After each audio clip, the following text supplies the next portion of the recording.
Hello friends, तो आज है 4 अगस्त। आइए शुरू करते हैं 4 अगस्त के डेली एमसीक्यूज। हाल ही में भारत ने किस देश के साथ लोथल कहाँ पर है? लोथल गुजरात में है, ठीक है। और एक बहुत ही महत्वपूर्ण हड़प्पा कालीन स्थल है लोथल। तो यहाँ पर क्या मिला था? नाव के अवशेष, यानी कि समुद्री यातायात के लिए यहाँ पर बंदरगाह भी पाया गया था। तो भारत ने किस देश के साथ लोथल में समुद्री विरासत परिसर पर साझेदारी की है? तो समुद्री विरासत परिसर पर लोथल में साझेदारी कर रहा है भारत वियतनाम के साथ। ऑप्शन बी आपका करेक्ट है। प्रधानमंत्री नरेंद्र मोदी और वियतनाम के प्रधानमंत्री फॉम मिन चिन की उपस्थिति में नई दिल्ली के हैदराबाद हाउस में भारत और वियतनाम के बीच एक समझौता ज्ञापन पर हस्ताक्षर हुआ है इस प्रोजेक्ट के लिए। अगला क्वेश्चन है, देश का पहला 3D प्रिंटेड स्कूल किस राज्य में खोला गया है? 3D प्रिंटेड स्कूल ये खोला गया है अरुणाचल प्रदेश में। Option A. तो ये है देश का पहला 3D प्रिंटेड स्कूल, जो कि कहाँ पर खुला है? ये अरुणाचल प्रदेश में खुला है। अरुणाचल प्रदेश के ईटानगर में जो पाचिन नामक स्थान है, वहीं पर ये स्कूल आपको देखने को मिलेगा।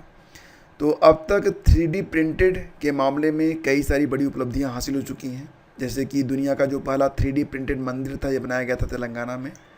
भारत का पहला 3D प्रिंटेड पोस्ट ऑफिस बना था बेंगलुरु में। भारत का पहला 3D प्रिंटेड ह्यूमन कार्निया, जी हाँ दोस्तों, 3D प्रिंटेड ह्यूमन कार्निया ये बनाया गया था हैदराबाद में। किस आईआईटी में भारत के पहले 3D प्रिंटेड घर का उद्घाटन किया गया था? तो 3D प्रिंटेड घर भी बनने लगे हैं और इसका उद्घाटन किया गया था निर्मला सीतारमण के द्वारा आईआईटी मद्रास में। भारत का पहला 3D प्रिंटेड रॉकेट इंजन, ये भारत का पहला 3D प्रिंटेड रॉकेट इंजन था, जिसे बनाया था अग्निकुल कास्मास नामक कंपनी ने। और 3D प्रिंटेड क्रायोजेनिक इंजन का सफल परीक्षण किया गया था स्काई रूट एरोस्पेस के द्वारा। दुनिया का पहला 3D प्रिंटेड रॉकेट ये बनाया था यूएस में टेरेन 1 नाम से। और दुनिया की पहली 3D प्रिंटेड मस्जिद कहाँ पर बनी थी? तो जद्दा में बनी थी, जो कि कहाँ पर है? सऊदी अरब में है। तो ये सारे पॉइंट्स इंपॉर्टेंट हैं, ठीक है। चलो आगे बढ़ते हैं। हाल ही में आंध्र प्रदेश सरकार ने जगन्ना विधा कनुका योजना का नाम बदलकर क्या कर दिया है? जगन्ना विधा कनुका योजना का नाम बदलकर कर दिया गया है सर्वपल्ली राधाकृष्णन विद्यार्थी मित्र। तो इस योजना के तहत सरकार क्या करेगी? छात्रों को स्कूल बैग्स, किताबें और शिक्षा से संबंधित अन्य सामान दिया जाता है सर्वपल्ली राधाकृष्णन विद्यार्थी मित्र योजना के अंतर्गत, जो कि पहले कहा जाता था जगन्ना विधा कनुका योजना। हाल ही में कोरिया पर्यटन का मानद राजदूत बनाया गया है आनंद कुमार को। जी हाँ, वही सुपर 30 वाले आनंद कुमार, उनको कोरिया पर्यटन का मानद राजदूत बनाया गया है। साउथ कोरिया की राजधानी कहाँ पर होती है? सियोल है। और राष्ट्रपति कौन है? यूंग सुक योल। क्या नाम है? यूंग सुक योल। हाल ही में चौथा राष्ट्रीय हिंदी विज्ञान सम्मेलन 2024 का आयोजन कहाँ पर किया गया? तो ये चौथा राष्ट्रीय विज्ञान सम्मेलन है। और आपको याद होगा कि फरीदाबाद में भी विज्ञान सम्मेलन किया गया था इस साल का, वो आपको पता होना चाहिए। अब ये चौथा राष्ट्रीय हिंदी विज्ञान सम्मेलन है, तो इसका आयोजन किया गया है भोपाल में। और इसका ये चौथा संस्करण था, जिसका आयोजन 30-31 जुलाई को किया गया। आयोजन किसने किया? तो CSIR और AMPRI ने मिलकर। थीम रखी गई है अमृतकाल में राष्ट्रीय वैज्ञानिक चेतना का उन्नयन। राज्यपालों का 52वां सम्मेलन अभी हाल ही में नई दिल्ली में राष्ट्रपति भवन में आयोजित किया गया। कब किया गया था? 2 अगस्त को। और इसके पहले जो 51वां सम्मेलन हुआ था वो 2021 में हुआ था, ठीक है।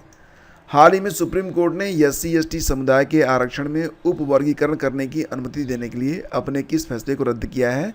तो EV चिन्नैया बनाम आंध्र प्रदेश राज्य 2004 के फैसले को रद्द किया गया था, जिसमें कहा गया था कि ये जो मतलब SC/ST समुदाय है उसमें रिजर्वेशन को वर्गीकृत नहीं किया जा सकता, लेकिन अब कहा जा रहा है कि इसे वर्गीकृत कर सकते हैं। इसमें भी OBC की तरह creamy layer, non creamy layer set कर सकते हैं, लेकिन इसकी जिम्मेदारी दी गई है राज्यों को। तो दविंदर सिंह बनाम पंजाब राज्य, ये नाम याद रखना। दविंदर सिंह बनाम पंजाब राज्य मामला में सर्वोच्च न्यायालय ने यह माना कि राज्य सरकार के पास अनुसूचित जाति और अनुसूचित जनजाति समुदाय के भीतर उप श्रेणियाँ बनाने की शक्ति शामिल है। हाल ही में जारी ग्लोबल एग्रीकल्चर एक्सपोर्ट इंडेक्स 2024 में भारत की रैंक कितनी है? 8वीं है। ग्लोबल एग्रीकल्चर एक्सपोर्ट में भारत 8वें स्थान पर है। टॉप पर यूरोपियन यूनियन है, दूसरे स्थान पर अमेरिका है, तीसरे स्थान पर ब्राज़ील है, फिर चौथे स्थान पर चाइना है। भारत 8वें स्थान पर है। हाल ही में वैम्पायर स्टार M67 की खोज करने वाली एस्ट्रोसेट वेधशाला का संबंध किससे है? तो एस्ट्रोसेट नामक जो वेधशाला है, इसे बनाया है इसरो ने, जो कि भारत का अंतरिक्ष अनुसंधान केंद्र है इसरो। हाल ही में विश्व शिल्प शहर यानी कि वर्ल्ड क्राफ्ट सिटी का दर्जा मिला है कश्मीर को। और अब भारत में कितने वर्ल्ड क्राफ्ट सिटी हो चुके हैं? 4। तो पहला तो हो गया जयपुर राजस्थान, दूसरा है मामल्लापुरम तमिलनाडु, तीसरा मैसूरू और चौथा हो गया आपका कश्मीर।